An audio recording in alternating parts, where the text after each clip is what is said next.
Hello everyone, welcome back to my channel. So তোমরা সবাই কেমন আছো? আশা করছি ভালো আছো, আর আমি তো অনেক অনেক ভালো আছি। তো আজকে চলে এলাম আবারও একটা নতুন ব্লগ নিয়ে। তো ব্লগটা হচ্ছে আজকে বিয়েবাড়ির। তো আমরা আজকে বিয়েবাড়ি গেছিলাম। তো বিয়েবাড়িতে গিয়ে কি করেছি না করেছি সবটাই কিন্তু তোমাদের সাথে শেয়ার করব এই ভিডিওতে। তো তোমরা ভিডিওটা দেখতে থাকে, কন্টিনিউ করো। তো চলো এবার কথা না বাড়িয়ে ভিডিওটা স্টার্ট করি। তো আজকের বিয়েটা হচ্ছিলো একটা লজে, তো সেখানেই গেছিলাম। আর নিচে হচ্ছিল বিয়ে, আর ওপরে বউ বসেছিল। তো চলো এবার বউটাকে গিয়ে দেখি। তো খুব সুন্দর লাগছিল তাকে দেখতে। তো সেটা দেখার পর সেখানে একটুখানি ঘোরাঘুরি করলাম। তো চলো সবটাই তোমাদের সাথে আস্তে আস্তে ভিডিওতে শেয়ার করব।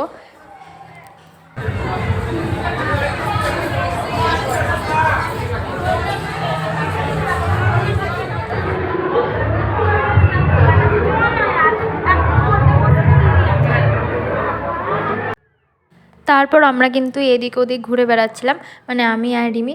আর লজটা বাইরে থেকে যতটা দেখতে সুন্দর, ভিতরে কিন্তু তার থেকেও অনেকটা সুন্দর বেশি।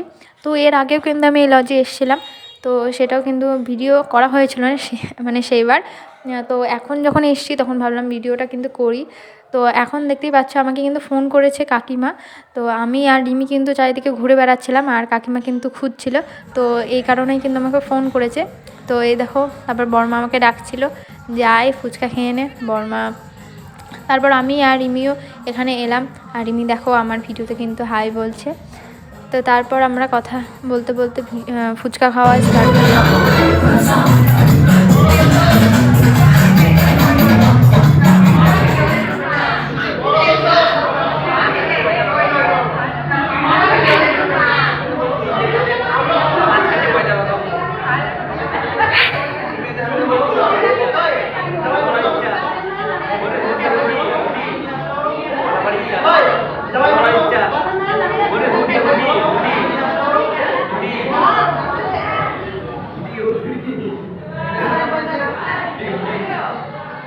আর তারপর কিন্তু অনেকটা রাত হয়ে গেছিলো। যেহেতু শীতকাল, তো তাড়াতাড়ি ভাবলাম এরপর খাওয়া দাওয়াটা সেরে বাড়িও তো ফিরতে হবে, তো তাড়াতাড়ি খেয়ে এরপরে বাড়ি যাওয়া যাক। তো তারপর আমরা সবাই মিলেও কিন্তু খেতে বসে গেছিলাম।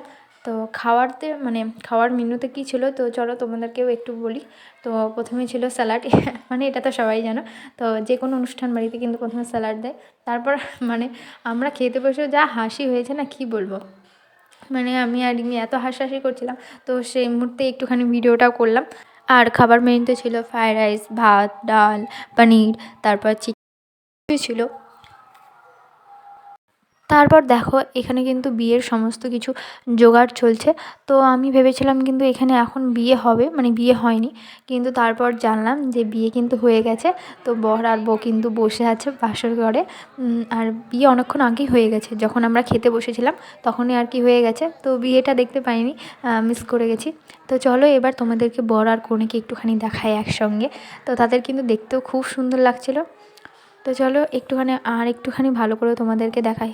এরপর তোমরা কিন্তু অনেকেই ভাবতে পারো যে বিয়ে হয়ে গেছে তাও কেন সিঁদুর পরেনি। তো আমিও সেটাই কিন্তু ভেবেছিলাম প্রথমে। আসলে কি হয়েছে, এদের নাকি নিয়ম আছে যে বাসি বিয়েতে সিঁদুর পরানো হয়, তো এই কারণেই মানে সিঁদুরটা পরেনি। তো যাই হোক, এটাও কিন্তু আমি জানলাম পরে। তো আমরা কিন্তু এখন বাড়ি ফিরছি, আর অনেকটা রাত হয়ে গেছিলো। আর বাড়ি থেকে মাও কিন্তু অনেকবার ফোন করছিল। তো সেই কারণে আমরা কিন্তু টোটো করে বাড়িও চলে এসেছি। তখন প্রায় 11টা মতো বাজছিলো, আর মাও কিন্তু অনেকবার ফোন করেছে।